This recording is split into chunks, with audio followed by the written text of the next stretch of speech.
శ్రీమాత్రే నమ. గ్రామ్ దత్తాత్రేయ నమ. శ్రీ గురుభ్యో నమ. ఈరోజు మనం గురుచండాల యోగం గురించి తెలుసుకుందాం. జ్యోతిష్య శాస్త్ర ప్రకారం దేవగురువు అయినటువంటి బృహస్పతి అంటే గురుడు రాహుతో కలిసి ఒకే రాశి అందు ఉన్నట్లయితే దాన్ని గురుచండాల యోగంగా మనం తెలియజేస్తాం. అయితే ఈ గురుచండాల యోగం ఉన్నవారైతే వృత్తిలో కానీ లేదా చదువులో కానీ రాణించడం కష్టంగా ఉంటుంది.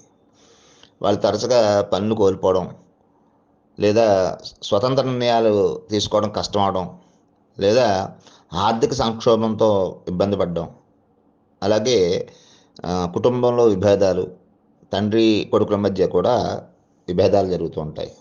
అలాగే తరచు రక్తపోటు, ఆస్తమా, కామెర్లు, దీర్ఘకాలికమైనటువంటి రోగాలు వస్తూ ఉంటాయి.